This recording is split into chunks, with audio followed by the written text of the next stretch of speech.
तो यहाँ हम डिस्कस करने वाले हैं पब्लिक फिनांस है यूनिट 3 से कुछ इंपॉर्टेंट क्वेश्चन। तो पहला क्वेश्चन क्या है, which of the following is not a source of public revenue. इन सब में से कौन सा ऐसा सोर्स ऑफ पब्लिक रेवेन्यू का आइटम्स नहीं है, मतलब चारों ऑप्शन में से। तो the right option is D, personal income is not a part or not a source of revenue, यहाँ पे public revenue. What are the two broad categories of tax revenue. इन सब में से कौन सा दो ब्रॉड कैटेगरी टैक्स रेवेन्यू वसूलने का। तो डायरेक्ट और indirect tax is the broad categories for tax revenue. Next third question की ओर बात करते हैं प्यारे बच्चों। Which of the following is a direct tax. इन सब में से डायरेक्ट टैक्स कौन सा है, गुड्स और service GST, corporate income tax, excise duty और कस्टम ड्यूटी। तो the right option is B, corporate income tax is the direct tax. ठीक है, नेक्स्ट बात करते हैं फोर्थ क्वेश्चन की ओर। Which which type of tax increases as a income increases. कौन सा ऐसा टैक्स है जो इंक्रीज होता है अगर इनकम इंक्रीज होता है। तो proportional tax, regressive tax, progressive tax और फ्लैट टैक्स। तो the right option is C. C क्या है, प्रोग्रेसिव टैक्स होता है जो इंक्रीज होता है अगर टैक्स इंक्रीज होता है तो इनकम इंक्रीज होता है तो। ठीक है, नेक्स्ट फिफ्थ क्वेश्चन की ओर बढ़ते हैं हम लोग यहाँ पे। Goods and service tax, GST is an example of which type of tax. GST किस टाइप के टैक्स का एग्जांपल है। ठीक है, डायरेक्ट टैक्स का, इनडायरेक्ट का, रिग्रेसिव का या फिर प्रोपोर्शनल टैक्स का। तो the right answer is B, option B, indirect tax बोलते हैं हम लोग जीएसटी को। जीएसटी एग्जांपल है इनडायरेक्ट टैक्स का।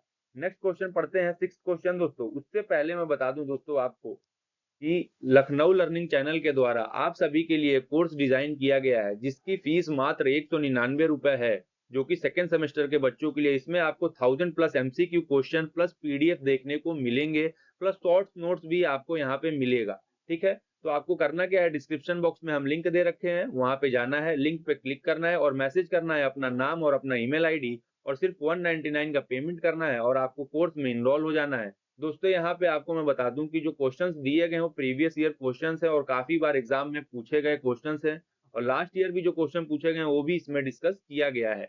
तो अगर आप लोग एक बार उस कोर्स को बाय करते हैं और पढ़ाई करते हैं तो आप ये मान के चलिए कि आपके 85 प्लस परसेंटेज, 80 से 85 प्लस परसेंटेज कहीं नहीं गए हैं, क्योंकि सारे एमसीक्यू प्रीवियस ईयर में पूछे गए हैं और उसी के बेसिस पे ही अगले एमसीक्यू यहाँ पे आपके लिए बनाया गया है। तो आशा करता हूँ कि आपने चैनल को सब्सक्राइब कर लिया होगा और वीडियो को लाइक कर दिया होगा और कोर्स को भी बाय कर लिया होगा। अगर नहीं किया है तो जाके जरूर बाय करिए दोस्तों, और जो बच्चे कोर्स बाय किए उनसे आप लोग एक बार फीडबैक जरूर ले सकते हैं। नेक्स्ट मिलते हैं हम लोग दोस्तों अपने क्वेश्चन की ओर।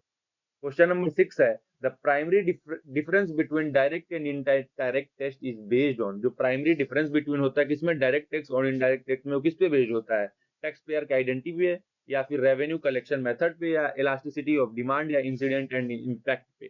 तो the right option is incidence and impact is the की difference between direct taxes and tax में, डायरेक्ट और इनडायरेक्ट टैक्सेस में।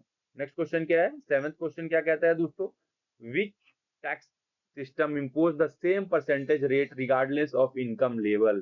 ठीक है, इसमें से कौन सा टैक्स सिस्टम है या फिर कौन सा सिस्टम इम्पोज करता है same percentage rate of regardless of income level. Progressive tax, regressive tax, proportional tax और indirect tax.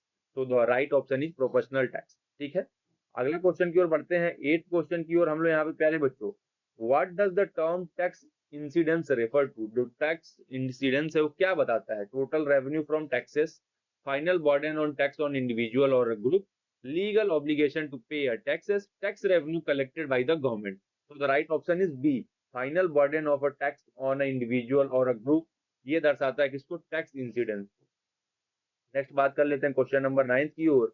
The value added tax, VAT is levied on. किस पे वैट लगाया जाता है, इंपोर्ट ड्यूटीज पे, वेजेस एंड सैलरी पे, the value added the product at each stage of production या final consumption of goods and services में। So the right option is C, value added to a product at each stage of production is the value added tax, मतलब इस पे VAT जो होता है वो लगता है। ठीक है, नेक्स्ट क्वेश्चन की बात कर लेते हैं क्वेश्चन नंबर 10 की ओर। क्या कहता है, which of the following is characteristic of indirect taxes. Characteristic of indirect taxes का इन सब में से कौन सा है, they are based on income, they are aggressive in nature, they directly affected property ownership and they are collected at the source of income. So the right option is B, they are aggressive in nature. तो ये 10 question जो आशा किया कि आपके exam में जरूर इसमें से आएगा, आप ये मान के चलिए कि आपके एग्जाम में तो आने वाला ही है इसमें से कुछ ना कुछ क्वेश्चन। नेक्स्ट हम बात कर लेते हैं अगले 10th क्वेश्चन को, जो कि आपका होने वाला है public debt of deficit financing से रिलेटेड। क्वेश्चन नंबर 11 है, व्हाट इज पब्लिक डेब्ट? पब्लिक डेब्ट क्या होता है प्यारे बच्चों? बोरोइंग होती है जो कि गवर्नमेंट से होती है। Borrowing by the government is the example of public डेब्ट। So the right option is B. Next question क्या है, which of the following is not a classification of public डेब्ट? इन चारों में से कौन सा ऐसा है जो क्लासिफाइड नहीं करता है पब्लिक डेब्ट को? इंटरनल डेब्ट, एक्सटर्नल डेब्ट, या प्रोडक्टिव डेब्ट, या फिर पर्सनल डेब्ट? So the right answer is D. Personal डेब्ट is not a classification of public डेब्ट। तो नेक्स्ट क्वेश्चन की ओर बढ़ते हैं, 13 क्वेश्चन की ओर। What is the primary purpose of deficit financing? क्या है प्राइमरी पर्पस deficit financing का? To control inflation, to stimulate economic growth, to increase tax revenue, to decrease government expenditure. So the right option is B. To stimulate economic growth is the primary purpose of deficit financing. ठीक है, next question की ओर बढ़ते हैं, 14 number question की ओर प्यारे बच्चों। 14 question क्या कहता है, what is deficit financing? Deficit financing क्या होता है? ठीक है, तो राइट ऑप्शन क्या होने वाला है, government spending exceed revenue funded by borrowing और printing money is the right option of deficit financing. Next बात कर लेते हैं हम लोग यहाँ पे 15 क्वेश्चन की, what are the method of dept redemption? Dept redemption का मेथड क्या होता है? Taxation and subsidies, repayment, conversion and seeking funds, borrowing and grants, export and import regulations. So the right option is B, repayment, conversion and seeking funds is the method of debt redemption. ठीक है, next बात कर लेते हैं 16 question की ओर, which of the following is a not which of the following is the role of public debt? इन सब में से कौन सा दर्शाता है रोल को, किसके? पब्लिक डेब्ट को। Reducing economic inequality, financing development project, controlling population on growth, ensuring price stability. ठीक है, तो राइट ऑप्शन क्या होने वाला है यहाँ पे? B, financing development project. दोस्तों अभी तक आपने चैनल को सब्सक्राइब नहीं किया तो चैनल को सब्सक्राइब करिए और वीडियो को लाइक करिए ताकि आने वाली सारी अपडेट आपको मिलती रहे।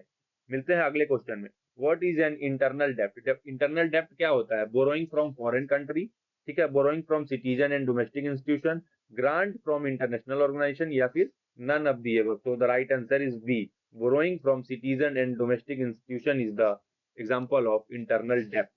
ठीक है, नेक्स्ट 18 क्वेश्चन की ओर बढ़ते हैं हम लोग, विच of the following is not an effect of deficit financing? इस सब में से कौन सा ऐसा टर्म है जो एक्सप्लेन नहीं करता है effect of deficit financing? Increase in money supply, inflationary pressure, decrease in production, increase in public expenditure. So the right option is C, decrease in production is a not a effect of deficit financing. ठीक है, 19 question की ओर प्यारे बच्चों बढ़ते हैं, what is the purpose of seeking fund? क्या purpose होता है सीकिंग फंड का? To stabilise interest rates, to repay public debt at maturity, to reduce fiscal deficit, to increase tax collection. So the right option is B, to repay public debt at maturity. ठीक है, seeking fund का मतलब ही है कि payment करना public डेब्ट को maturity से पहले पहले। नेक्स्ट और आखिरी क्वेश्चन दोस्तों आपके लिए 20 क्वेश्चन, इसके बाद नेक्स्ट यूनिट में मिलेंगे और आशा करेंगे कि आपने अभी तक हमारे कोर्स में इनरोल कर लिया हो।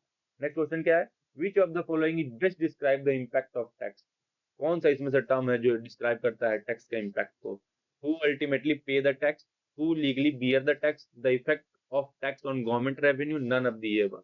तो the right option is B, who legally bear the taxes. यही डिस्क्राइब करता है यहाँ पे टैक्स का इम्पैक्ट को। तो आशा करता हूँ कि आपके एग्जाम में ये सारे क्वेश्चन आए जो भी मैंने आपसे यहाँ पे डिस्कस किए हैं, और ये भी अभी तक आपने हमारे चैनल को सब्सक्राइब नहीं किया है तो चैनल को जरूर सब्सक्राइब करिए, इससे हमको मोटिवेशन मिलती है, और वीडियो को लाइक करिए। देन हम आपके लिए नेक्स्ट वीडियो अपने चैनल पे अपलोड करते रहते हैं। ठीक है, तो मिलते हैं अगले और 4th यूनिट से, और आखिरी यूनिट होगा आपका इस सब्जेक्ट से रिलेटेड। तो मिलते हैं नेक्स्ट वीडियो में, तब तक के लिए जय हिंद।